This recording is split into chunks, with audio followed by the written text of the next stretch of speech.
Hey, Marianne, thank you for coming in. You just have a marvelous background of accomplishment, dating back, where early education and your BA in mathematics and your MS and computer science, and then you were already working with IEEE, and then you're working with the first, creating this sort of aircraft flight simulator to your 22 years of IBM, great leadership there. Entrepreneurship, of course, you have your own company, and we'd like to find out more about that. And of course, then just years of leadership, whether it's a North Carolina section chair in 2004 to women engineering, to being an IEEE fellow, to being on the board of directors, to creating the Move program, which I know you're going to want to kind of spotlight during your presidency, to member and geographic activities, MGA, of course, board chair, to treasurer, to president-elect, and then president next year. And then many honors like your George McClure Citation of Honor, MGA Innovation Award, Harridan Pratt Award, and then really the signature initiative, the IEEE Move, and then of course you're president-elect and then president of this fantastic organization, and so we'll cover all of that. So likely because you've done so much, we'll probably take an hour, and that's our kind of a hard time limit. So I'm going to start with the first question. And again, thank you for coming in, Mary Ellen, because you've got such a fantastic career. But my first question is, you've got this marvelous, decades of contribution, just outstanding contribution, and in every area, whether it's through volunteership and leadership within the IEEE, or whether it's industry and the various roles you've had and continue to have, and then just working across so many different dimensions, including in entrepreneurship as well. You've been recognized as a top business leader. So it's rare to find somebody who sits across all of it, and you have, and with distinction. But I want to get to the roots of that. What were those three sort of climactic moments or milestones in your life that created this wonderful person career that you have today? And it could be when you were 3 or 5 years old, or 6 or 10, and it could have been something inside the family, somebody outside the family. It could have been a paper route, or it could have been a mentor in school, in high school. It could have been things that happened in college and in different parts of your career. What were those early things, kind of three pivotal moments that shaped you and your wonderful life you have today? Well, thank you for having me, Stephen. It's nice to be speaking with you, and you've been very kind in your introduction. Um, there are a few things that stick out as I reflect back on my life over many years. And it did start with my parents, I believe. I was in a very supportive family, and I recall my parents' advice was do your best. They that put more pressure on me than if they told me I was slacking. So whenever they'd say, well, as long as you did your best, that's just fine. That was, like I said, when I realized I had to take control of my life and do whatever I was going to do. And that started very young. I remember a social studies test I didn't do too well on, and my dad said, "Well, as long as you did your best, that's all we ever asked for." And I never did poorly in one again on social studies anyway, because that did motivate me to do more studying and make sure that I was really doing my best. But also, my parents never let me know that I had limits. There weren't certain rules for my brothers and certain rules for myself and my sister. We all were met wherever we were with whatever talents we had, and encouraged again to just to do what we felt was important, and so on. So that was the very earliest memory that I have in thinking back on the inflection points. But also in eighth grade, I remember my math teacher called me out in the hall, and I thought I had done something wrong. I was in trouble because you never got called out in the hall by the teacher. But she said to me, Miss Scott, that's my maiden name, you're very good at math. You should become a math teacher. And interestingly enough, because she was a math teacher, that stuck with me, and that's why my first degree is in mathematics, because that's what I was encouraged to do. So that did stick with me after many, many years again. Then when getting into work, I think a pivotal thing was a philosophy that I realized pretty early in my career, that I should never feel bad when someone gets promoted or recognized or anything like that, because that's a negative use of energy. And so, if you feel badly because something good happened to someone, that's not a good thing, right? And so I just went back to my parents' admonitions that I should do my best. And then my time would come. Whatever was to happen would happen, but never feel bad for somebody else. And I think that to me applies in the workplace a lot, because there are many factors as to why someone maybe gets ahead of you, or it gets promoted a month or 2 months or 5 months or years ahead of you, and they may have nothing to do with you. They may have to do with how that part of the business is performing. They certainly have to do with the person and so on. But again, that's negative energy that's not worth spending. It's much better to look forward on the positive things and to just keep pursuing that. So I think those are the three that come to mind when you ask me that question.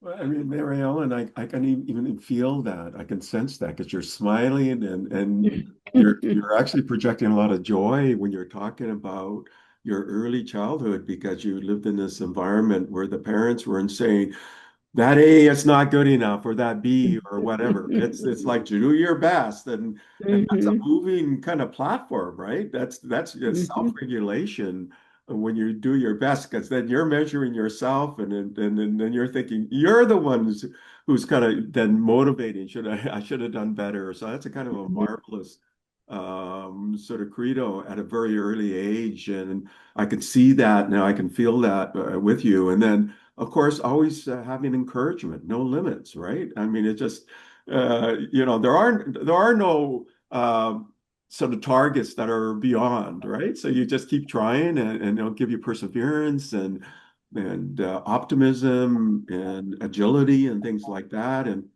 then you indicated a math teacher saying, "Hey, I think you're good at math." That gives you sort of this encouragement again, of validation that you have special skills, and it propels you to do your best, and encourages you on the no limit side. And I love that aspect of negative energy. Don't focus on negative energy. Mhm. Doesn't help anybody, certainly Mhm. doesn't help yourself. And if anything, celebrate the success of others and Right. encourage them as well. And that's good management. And it doesn't matter whether you're volunteering and leading in IEEE or across the different associations or in the family, even celebrate success. Or like you said, applies to the workforce, right? The workplace. Somebody gets a promotion. There's a variety of high dimensional factors involved in promotions, right? So Right. it's like That's right. it's like a quantum computer in the workforce, right? And so don't sit there and put yourself in that negative space, but focus on the positive. So that's really really fascinating. And you had this kind of early identification of this ability in mathematics, and you're the eldest of what, four children, and Mhm. I think your father was a banker as well, so there'd be some Yeah. kind of math but practicality in there. Maybe that has something to do with being an entrepreneur. And banking is highly regulated and is conservative in many respects, so you got to do the right thing.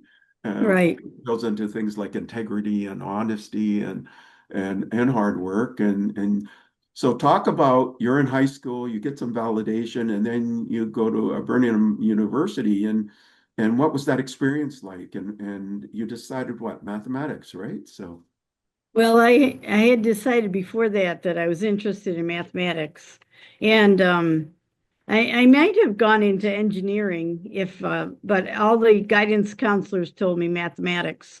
And, but at any rate, it took me along a path that I enjoyed, and I did like mathematics. And then I found out that when I took computer science courses, that I liked, the programming aspect of that. And so I took, back then, the school I went to didn't have an engineering school. But a um, we had a we had a business school which taught like COBOL. We had Fortran in another school in the we had different, different schools in the university that taught different kind of programming. APL was the first programming language I used. So for those who go way back there, and so anyway, was this was just I took what I enjoyed and ended up with that degree. And eventually I ended up at tech companies where we did a lot of programming, and that was kind of the intro into what was called SingerLink, which was a flight simulator company, started originally by the fellow who did the flight simulators in World War II, Edwin Link, and that has been acquired many times since then. And then after that, I went on into IBM and did software that was used by electrical engineers. So that started bringing these things together yet again, and many other things after that. Okay, so let's parse that a little bit further then. So you get into mathematics, you got this early signal in high school, teacher saying, "Yeah, you're good at this," and even though you were thinking of branching into other areas like engineering, and really people were coaxing you to say, "You know what, you got some talent here in mathematics," and you completed it in less than the 4 year. You completed in 3 years, I believe, and then. Yes. And but you had this interest in computing because you saw this connection with logic, because mathematics, Yes. logic, Right. and computing. So it was kind of like a natural fit. And yet your university didn't have a computing area specifically, but the business area had some computing areas. And so you ended up being able to approach some of those older languages, Fortran and COBOL and APL and things like They weren't so old then, Stephen. and so you ended up with a master's in science and computer science. But what's interesting is you were a member of IEEE at the student level then, right? Actually, it was after I went to IBM that I joined IEEE. Oh, I see. So, yeah, it was a little later in my life when I joined in, and we were writing papers. Some of the folks I worked with, we started getting together and writing technical papers and publishing them in IEEE conferences and so on. And that was my first entree into IEEE. Well, okay, so we'll go back a little bit again. You got into SingerLink as the sort of first programming role, developing the aircraft flight simulator software. And as you mentioned, the people behind that were from like World War II and flight simulators and things like that, right? So kind of the originators of this. So that'd be a great experience because you would learn, a foundational like first principles and writing this software and working on that. Well, sorry, by the time I got there, we were quite advanced from the World War II, models that started the whole company, and it had been acquired by Singer at that point, and we were doing aircraft. Um, F-111 is the one I was on. Air Force. Um, uh, Air Force flight simulators. So they were quite advanced, and we also had commercial ones, but I spent my time on the ones for the Air Force. So it was quite advanced compared to what they had, in when it first started, the concept in World War II. And Yeah, I so Yeah, I can yeah. imagine the complexity because you're dealing with Air Force of aircraft, and of course, those are like the most advanced in the world Right, over right. over decades and decades. So And so you must have had security clearance then at that time. Yeah, yeah. Yep. Back then, we had to be cleared to work on these and but they were quite extensive. We had full vision, visual systems, full motion in the simulators themselves. And so you had a real flight experience when you got into the simulators at that point. Well, that's such a great foundational background to get into IBM. So, how did you get into IBM? What was that journey to transition from doing this flight simulator work to then get into IBM? Um, Well, I'll give you a little bit of the history, what was going on at that time. You said I graduated a year early. Well, I did. And at that time, nobody was hiring. So it is possible to think you're doing a good thing by getting done early and then not getting a job right away. So for a while, I actually worked in a car dealership and did everything I could do there that they had computerized just because I enjoyed it. But then I did get into the flight simulator company. And the next year, when everybody else graduated, my contemporaries all graduated, they all got jobs. And at that point, IBM was hiring mathematics and physicists, and they were training them to do software. And so I kind of tagged on to that because I was working on my master's, but I didn't have it yet. And so I got in as a result, I think, of working on my master's, plus having some programming experience and the math background. And that's what they were looking for at that point in time. So external factors can make a difference. Yeah, but But the car experience would then give you social skills and you understand the commercial environments and things like that, which would then lead into your founding a business, right? A software business. And Mhm. so I could see all the kind of pieces of the puzzle fitting into place. And then your father was a banker, so that's business as well, right? So and Right. you work with a Singer Link, but that's a business. So Yeah. it's translational. You're not working just on the theory. You're actually putting things into practice and you're honing your skills. And because you've got this, like this, you're talented in math, it kind of applies everywhere, right? And Right. Right. and that's why IBM says, you know what, we want to hire physicists and we want to hire mathematicians because we understand we can teach you how to program. Yes. That's right. That's We're right. hiring for talent and good brains, and we can do the rest, right?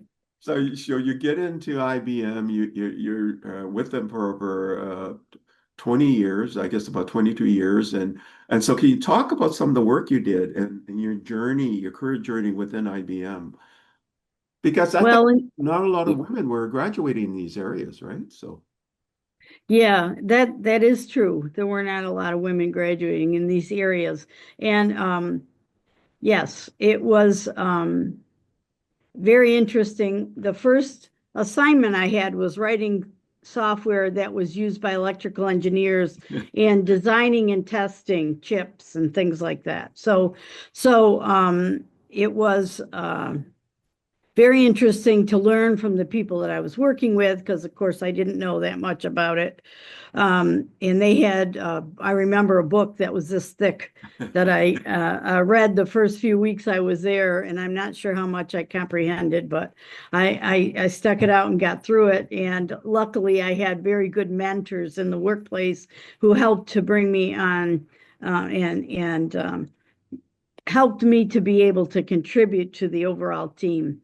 And they were very, very kind and but I was the only gal in my department for a long time. And so that can be awkward at times, but again, they were very gracious and people were just trying to help me succeed. So I was very lucky that way. So yeah, but at the same time, you're doing your master's in computer science, and computer science has a very big math have a component, mhm. and amongst the engineering area, it's probably engineering physics is the only one that has more math. The second to that would be electrical engineering, but but math is the foundation, so you're a perfect combination, and then you're working with software on chips, and that's very electrical. So you're forced to then Right, learn the right, electrical parts, right?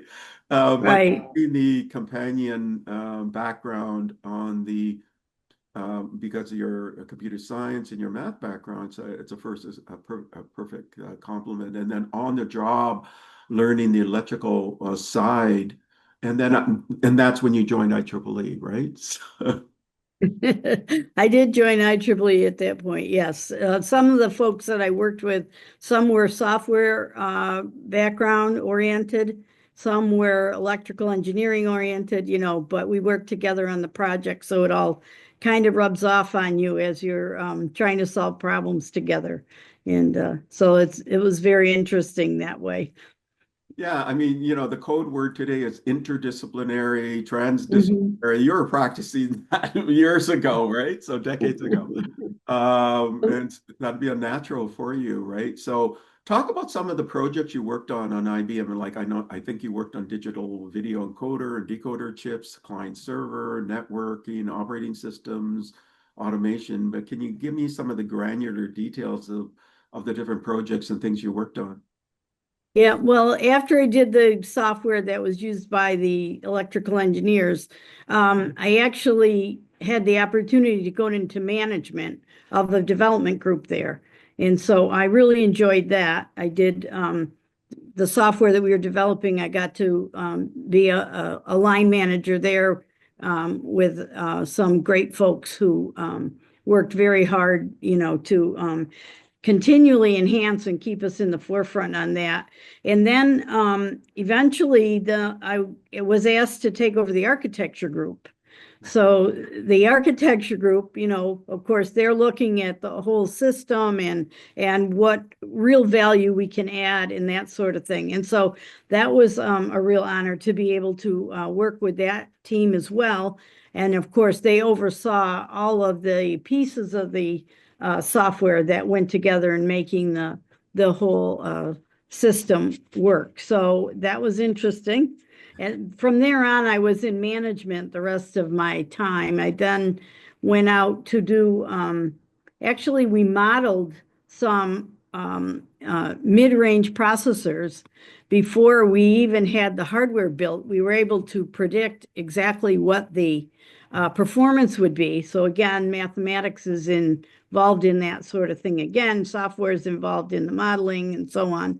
And then from there, I went back to the original group where I was, but at a higher level in the development chain. After that, I went and did some operating systems work. And again, it involved performance of the operating system as well as the hardware. But then, and then got into developing a services group when client server was getting big. I actually had to build a team that could go and work with the customers to try to help them in the client services arena, client server services arena. And then, from there, I did go on an assignment to where we worked on digital video, set-top boxes and things of that nature. And eventually I went into network hardware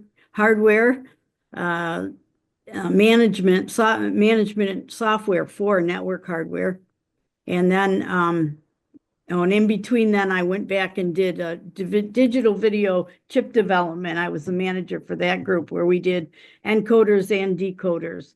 So we did the set-top box chips and the first chip, the first laptop that ever had a DVD player in it. That chip was developed in my group. And so that was pretty exciting. I had it out on a plane one time when it was very new, and people were over the back of the seat trying to see what I was doing on the plane because the batteries weren't long enough for the whole trip, but you could watch part of a movie, and that was pretty exciting way to pass the time at that time. And So anyway, many different things over the years. You could say I couldn't keep a job. So I kept moving around, but it was a lot of fun to do a lot of different things. And I think we don't always realize how many skills we have that are transferable.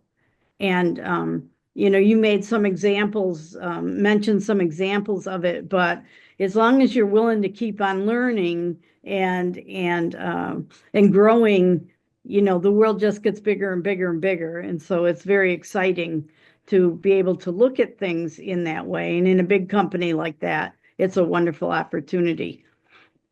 Yeah, I mean, I'm just thinking, I mean, IBM, I mean, they make chips, they're at a fundamental level. So you get to work at that. They work in software, so you get to work in that. They have international operations. You get to do international global assignments.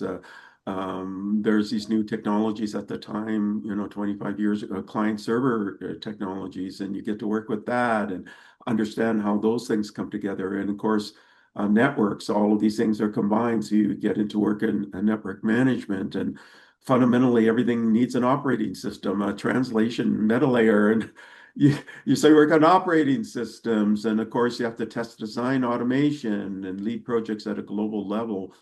And you have these digital video encoder decoder chips at a fundamental level, and that has so practical and it's everywhere.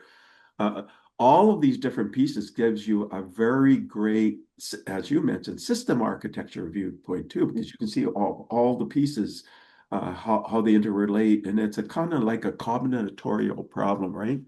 So, Right. so you're doing unlimited sort of unbounded combinatorial thinking because you're working across all these different levels. And wow, that is so perfect for IEEE because IEEE has so many different areas, and then you can actually understand a system level, but also at the kind of the niche level as well of the different societies and pieces of IEEE. So you're at IBM all of these years, and then what was the transition out of IBM? Well, I made a personal decision, um, because if I felt I could have a little more um, time, control of my time with when my children were at a pivotal age. So I'll be honest, it was a work-life kind of decision, and decided my husband and I, he was an IBMer too, we talked about it and decided, well, one of us should go start something. A lot was happening, and I could work in the evening by being an entrepreneur. I could work in the evening, I could work late at night, I could work early in the morning, I could pick up the kids and get them to their appointments and do things like that. So it gave me some freedom to do other things that I thought were important, which of course IBM had very good, generous programs for that. But it just felt right for the family at that time. So that's what encouraged me to go and make the next step. So, but I do find that the freedom of entrepreneurship is very exciting. You know, you get up and you do what you think is most important when you first get started, right? Every day, especially when you're working by yourself or in a small team or something like that. You're setting all the priorities and trying to decide how to go and attack and what to do and so on. So Okay, it's so we'll get into that in a little bit more detail, and then we'll talk about IEEE.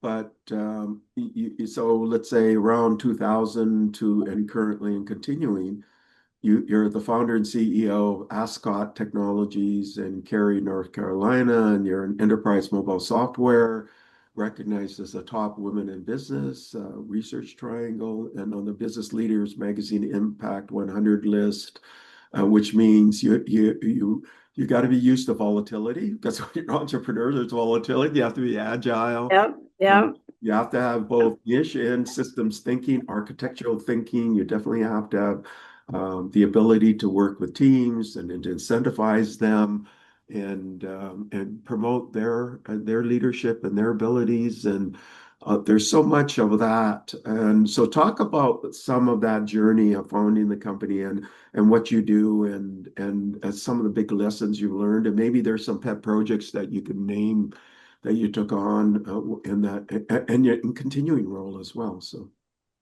Well, when I first started the company, my son started it with me.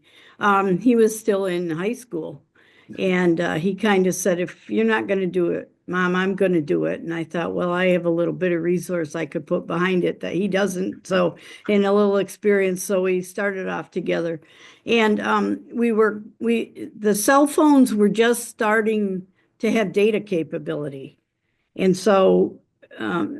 Nobody understood what that really meant. And I would try to go out and talk to business people and say, well, we can get your data right on your cell phone so you can, instantly have everything. You don't have to go back to your office and so on and so forth.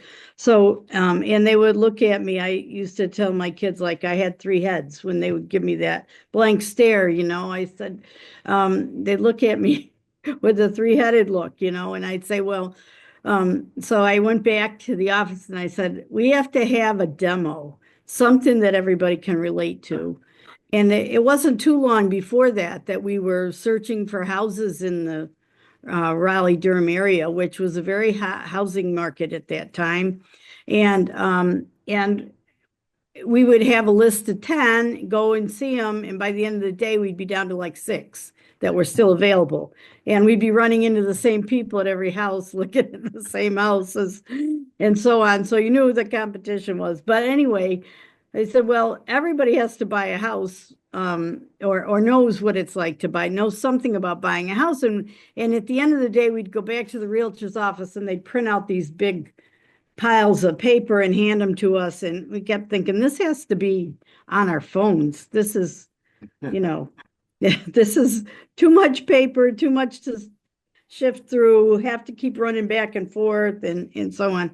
And so we said, well, we'll do an app. I got a realtor to let me, utilize in the association was let us utilize the data in order to experiment with it to see if we could develop an app that could do this.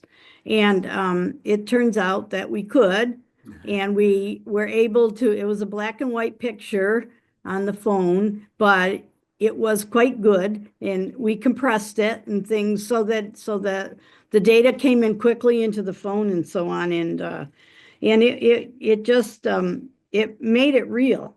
If I could demonstrate to people, well, this is what you could do. Say you were looking for a house, you can search, you get real-time results to like that. And so suddenly they made it more real. And eventually we did sell it to many, many realtors, and they used our product in their day-to-day life. And but I will say with that, what I learned is you can be ahead of the market. And we were in the early adopter stage for sure.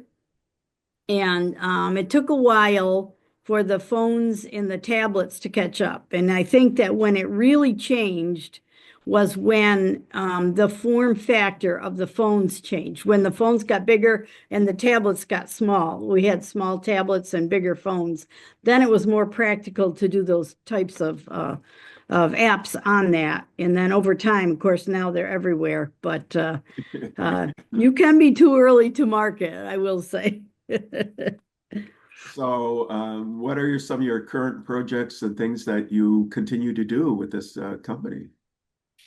Well, we primarily, at this point, I do spend a lot of time with IEEE. So I primarily support existing customers, and we tend to do custom software for them. If they feel they need an advantage and they can't find a standard application out there to do that, then they'll come to us. People refer them to us when they have been to kind of your web development company or someone who, does kind of straightforward work of that nature. And when they want an end-to-end solution to be able to drive their business from it, then we will do a custom application, soup to nuts, full stack development, that sort of thing. So everything from the mobile right through to all the back end and maintenance, whatever they need, we can do. So Now, is there any interest in the third generation? So you're the primary founder, your son is as well a primary founder, and but is there the next generation interested in joining or anything like that, or no? Well, they're still early teenage, so we'll see where they come out with it. But my son's kept with technology, and my husband still has. And there there is a little eyeing of some new AI opportunities that might be before us, and so we'll see where that goes. Okay, so Mary Ellen, let's now talk about your just an amazing journey with IEEE. I mean, you know, the North Carolina section chair to IEEE Women in Engineering committee chair to IEEE fellow to IEEE director to created the IEEE Move, IEEE vice president member in geographic activities to IEEE treasurer to president-elect and now president next year. So let's mine into that. You decided to get more engaged with IEEE, and actually even in the early days after the founding of your company. So why? Well, it wasn't like a well laid out plan. I'm probably not going to be a good example for people who like to lay everything out, but I got more involved when I was doing the company, and I thought I really need to get out and network. So I was looking for any place I could network where I thought I might run into people who had similar interests or and so on. So I went to an IEEE meeting, and the section chair, which is the local Raleigh or Eastern North Carolina group, um, he asked me if they were going to do a program for Engineers Week at the mall, and he said, we have all these young boys that come up to the table and they look at what we're working on, but the girls just wander away. And he said, if you could get a few women to come up and be there with us and work with us at the table, maybe we could get some of the gals interested. Would you be willing to do that? And I said, sure. I called some of my friends and we met in my dining room and decided what kind of hands-on activities we do and that sort of thing. So we joined that whole group at the mall. And it was nice because some of the folks that were there are still lifelong friends. I just spoke to one yesterday, in fact, and the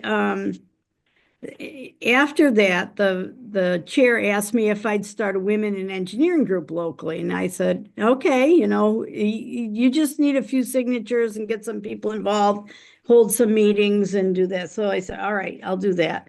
And not knowing what I was getting into, but it was getting together with my friends at first, and then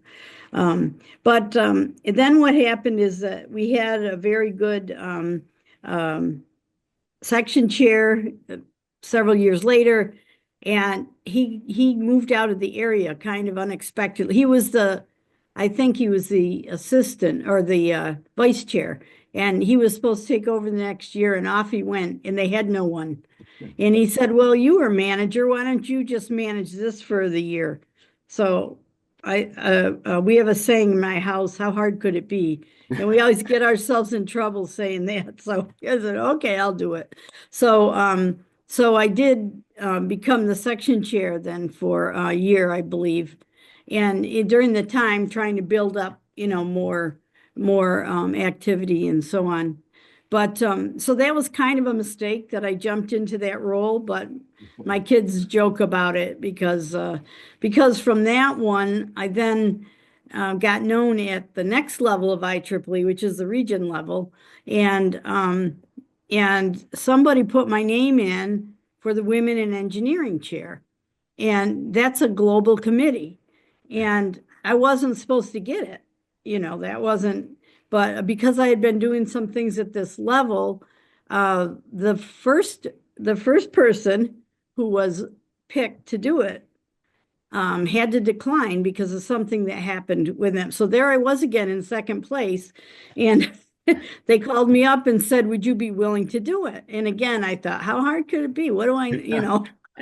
If they want me to do it, I'll do it. And luckily in that kind of position, now you're starting to work with IEEE staff who are excellent and who can guide you in, what's important to this group of people and how you're going to do it.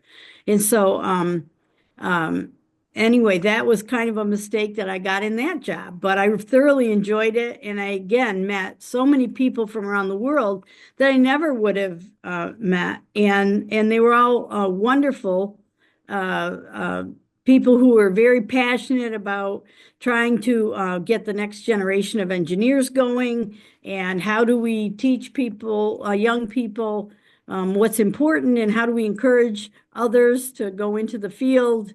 And so all those kind of things were interesting to me. And then when I finished with that, I thought, okay, that's good. I enjoyed that, and I'll just help around in the section.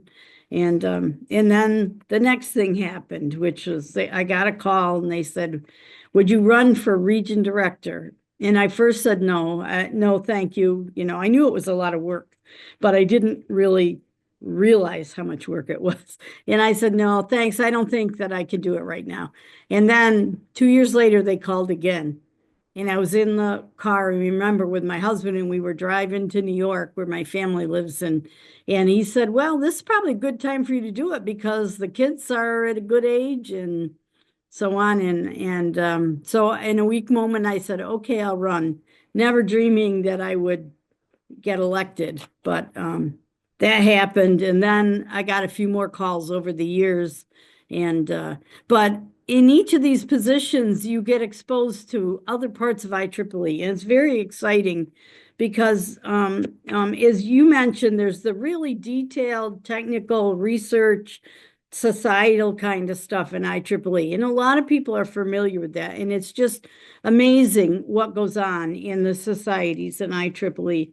And then we have other layers where you bring together a group of societies where they have commonality, but they're still looking at the bigger picture and outside how these things fit together in the bigger world and so on.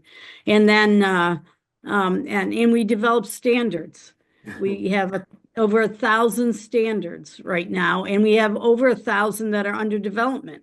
And they're worldwide standards, and they're very important, and they're everything from Wi-Fi to how do you keep children protected on the internet? All those things are covered, and everything in between by standardizing things. And so IEEE has a tremendous reach. And as I mentioned, the Eastern North Carolina section, we have several hundred of them around the world. They're local people that get together from time to time. They have common interests in technology. They might be in different specialty areas, but they get together to stay up to date on what's going on in the world, to have relationships with like-minded people, that sort of thing. So there's just, and I know I haven't mentioned everything. We have our Explore library, all the authors who write the papers that we have in this peer-reviewed digital library that we have that's used all over the world again. So there's just so much rich information in IEEE. And then this morning I did the introduction for a science, technology, engineering, and math STEM.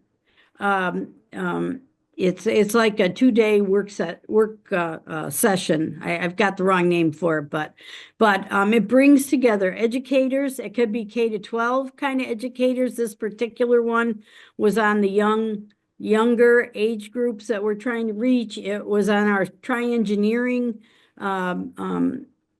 curriculum, which has lesson plans that are free to teachers. There's so much rich material there. It included our volunteers who go out into schools and try to excite the next generation of engineers, and other people who are affiliated with that sort of activity. And so there's just, conferences, over 2,300 conferences a year we hold, getting, again, together like-minded people who want to challenge each other, who want to share with each other, who just want to make sure technology is used for the benefit of humanity and so on. And I'm sure I forgot a few things, but there's many other activities that go along with that that are just awesome and available to society as a whole. Many of them are available to society as a whole because we are a 501c3, a nonprofit, and our tagline is technology to advance technology for the benefit of humanity. So besides challenging each other, helping each other, all that, we have a really awesome mission. Yeah, and you have all of these publications that are out there, many of them tops in the world. You have Mhm. a Medal of Honor and all these other awards. The Medal of Honor is, it's what, a 2 million prize in a sense as Yep. well. And just amazing contributors who won the IEEE Medal of Honor. And you're so fundamental to everything IEEE is doing, going back to in the mall. Can we get more gals up here so they don't walk away? And then you end up shortly after and get into, by the way, there's a worldwide committee chair required, particularly women in engineering, and you're filling that role. And then because you're doing all of these activities, you get the attention at the regional and at the headquarter level, and that's where you end up being a director of a region, and then you end up taking on other more expansive roles, right? Vice president, member, and geographic activities, treasurer. So, and that because you're a business person, you definitely understand finance, right? And then of course overall leadership, and because of your years of leadership within IBM and then also with your own company, and then different levels within IEEE, you are intimately involved in understanding leadership, and you definitely understand innovation and transformation and all the kind of the buzzwords that are out there. You would fundamentally understand all of those pieces, right? So you are such a perfect pivotal moment in IEEE, and of course you have Move. So let's talk about Move. You created it a few years ago, almost 10 years ago. Can you talk about what was kind of the inspiration about Move, and do you wish to even expand it? Because as president, now you have that mantle to be able to maybe even expand it further. Right. So, yes, when I was, you have 2 years once you get elected before you become the region director and sit on the board of directors and run the region. In my case, it was the Southeast US. And I kept trying to think about what I had learned in those 2 years, sitting in on the board meetings and participating with the other folks that were in training like I was in, and the ones that were on the board, and all the leadership of all the major operating units in IEEE and that sort of thing. I was trying to think, what is it? I only have 2 years here, was what I said to myself. But these 2 years, I'd like to make the most of it. So what is it that I should do to help the region members engage more? And I have to attribute that to Dave Green, who was my predecessor as the region director. He put me in charge of engaging the members, and that was brilliant, I think, on his part, because it always got me thinking about what do they want to do, how do we get them involved, and so on. But I was trying to think, how do we engage the members in something meaningful? And then the other thing I wanted to be able to demonstrate to our members was how vast IEEE was, because that's what that 2 years taught me, is that it's not just the people you're meeting with locally or the people that you're meeting with at your conference yearly or something like that. It's really vast. And so what could I do to try to bring those two things together? So I was having a planning meeting in December before I took over on January 1st, and I brought together around 10 or 12 people, and we were talking about what we should do over the next year. And I said, I really want to do something that engages the members and also crosses IEEE, right? So it's not just one little part of IEEE. It uses standards, it serves humanity, it uses technical know-how and research and all these things. And I said, I keep watching these disasters on TV and I keep thinking, we have such rich skills in IEEE. And we've been studying this stuff for our whole lives, right? And then you get a disaster where the infrastructure is gone and people are struggling, right? They can't get water, they can't get food, they can't communicate with anyone. There's no electricity, so there's either heat or cold or all kinds of conditions, the things that we take every day. So, but I said, I don't think we could do it unless we prepare. And so I was thinking maybe we would take all the equipment that we develop and, put it in a truck and take it into the disaster zone and try to help. And one of the fellows said, you mean like a communications truck? And I said, that's exactly what I'm envisioning. And it was amazing to me, but the next person next to me said, I'd like to do that. And the person next to him said, I'd like to do that. And the next one said, I'd like to do that. And when they went around the room like that, I must have had my chin on the table because I couldn't believe that was the response that I got. But when they said they were interested in doing something significant like that, and no, we didn't have 2 nickels. We didn't know how we were going to do it or anything. But that day we did a 1-page summary with a picture of a truck that we'd put the IEEE logo on and just put it on that one slide. And the funny thing about it is that mock-up of the truck is still out on the internet someplace and it was never really built. But anyway, so we defined the program there in a 1-page thing and we worked on it for the next couple of years and then went all around, hand in hand trying to get the money to do it.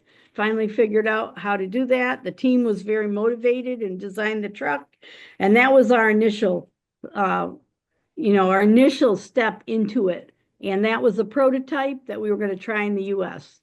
Since then now, last year or earlier this year, we did introduce a truck in India, but they have also been working on the other part of MOVE, which is educational. And there's a lot of work in India that has disaster preparedness and disaster management aspects to it. And they're going to the schools and they're teaching all that. And now they have a truck to be able to utilize. They have STEM kits that they go with and things like that. They have hundreds of them. And then we also are in the Caribbean. We have equipment in Puerto Rico and an active team there that is involved in doing it. And you're right, I'd love to see it go more places, and we're working on that now. We have the structure to try to support that going forward. So, I mean, that's absolutely marvelous. This IEEE MOVE or MOVE, which is your mobile outreach using volunteer engagement and definitely things like disaster relief and just supporting underserved communities, and then STEM outreach. That's the science, technology, engineering, math. That's sort of getting people into the pipeline and K to 12, wherever they are, where they don't have access. And you're really about mobile power, connectivity, and communications at disaster sites, STEM outreach, where it's not deployed, and expanding internationally, as you indicated, in India and the Caribbean, and the mobile in a box. I guess that's your yes. aspiration. And Yeah. and now you have the pulpit as president next year to bring more awareness and maybe partner with CEO communities out there and other communities and investors and sovereign funds perhaps and things like that. So I'm calling out because those are my peers. I work with CEOs every day and sovereign funds and investors and ultra high net worth individuals as well. So let's put MOVE in a box. Let's get this deployed globally. Let's stand behind Mary Ellen here, and this is marvelous vision. And it's one of positivity, right? I mean, who would say no? Right. So Yeah, you're right. It's the easiest program to get people to support. They'll say, I'd like to do that. It was the same response in that room that we get. Do you think you could help us with this? Oh, yes, I'd be happy to do that. It's wonderful. So So, Mary Ellen, because I work across all the different communities, I'll do everything I can to, and I do it pro bono, so I'll do everything I can to support you Thank you. when I can. And now, just a couple of questions because we're running to the end of our time here. I'm going to give you a futuristic kind of quick, because I'm a futurist, and just to get your kind of perspective, and then a closing comment or a question you want to leave the audience. So on the futurist side, I have all these series of keynotes where I'm talking about the S10. In fact, you'll see me talking about it in Singapore in a few a Yep. short, right? And the S10 is kind of the transformational synergistic 10 defining technologies that are really sort of exploding and exponentially converging. And it's like supercomputing or high performance computing with chip technologies, of which you worked in. It's also in networks, which you worked with, but also quantum, advanced materials, AI and machine learning, robotics and automation, biomedical innovation, neurotechnologies, brain-computer interfaces, energy, and storage. And then I'm going to add 11th, and that's advanced manufacturing and space, right? And I see all of these converging. I call it the shift, which is the synergistic 10 converging through hyperacceleration and impact magnification, frontier challenges and opportunities. And then there's the transformative challenges. How do you handle the ethics, the standards, the safety rails, the privacy, the governance, and so on, all of which you're familiar with because you work across all of them. So now some predictions for the future. What do you think about this convergence of things like exascale? There's already in the cloud, at least on the AI side, a zettascale clusters. You saw Jensen Huang coming out with this DGX Spark. It's a petaflop in the hand. And literally 10 years ago, that was like a big box and it cost like $130,000. This is about 4,000 US, right? I mean, and in fact, my watch has a computer in it, right? So one question, where do you think that's going to go combined with AI and combined with quantum? Because there's a talk about the hybrid aspect of this, right? So, Yeah, well, I think that all those factors that you just described, I keep thinking that we're entering a new Renaissance age. And so my message to the IEEE leadership is going to be on innovation, how to be more innovative at the intersection of all these different technologies, disciplines, et cetera. How do we harness that? How do we prepare our members for that? How do we prepare the world for that? And I just think that it's going to be a very exciting time in the next several years. It just feels like the ingredients, as you said, are all there now, right. and we're ready to explode again. So some of the things that I read about are reading about what happened in the Renaissance. How did so much innovation come all at once, and what kind of environment do we need for our IEEE community so that we take advantage and are in the lead in all of that. And it's I think you've summed it up very well. Yeah, and in fact, the move that you created and founded, it has the ability to congeal all of this abundance capability and to bring in diverse communities and underserved communities and address uh, all of the issues and opportunities, right? Opportunities for growth and engagement and proliferation and things like that. And you're the seed for that. And I just love your history and where you're going and where you're leading. So I'm looking forward to, I'm an IEEE member, so I'm looking forward to your stewardship of this amazing organization. And now we're to our last question, and that is, what recommendations and questions you want to leave the audience? Well, I guess I'll leave a few thoughts, if I may. I do think we need to secure our future generations and figure out, right? I mean, they're growing up in a time where they're on devices from when they're very young. and we don't even really appreciate everything that's doing to us now. How do we find the right balance there? And how do we also get them interested in achieving and learning and things like that? So I'm very interested in securing the future. Also, as I said, I think we're entering a new renaissance, and I'm very excited about that. And trying to figure out exactly how to navigate that in the most effective way. And I think we need to take advantage of that and innovate. We just had an innovation forum, the first one that we had in Glasgow, Scotland, a few weeks ago. It was very exciting to see teams of IEEE members working together on where we should be going in the future, how we should be, utilizing all these new advances, and how do we stay ahead of it. And it's I think it's going to be a challenge, but one that's really exciting too. So There's this idea of a tech for good or AI for good or the benefit of humanity, but really innovation for good. And that's what you're talking about, right? So, right. and then securing the future. Absolutely, we're custodians for the future of everything. It's not just humanity, it's the entire planet, right? So, Right.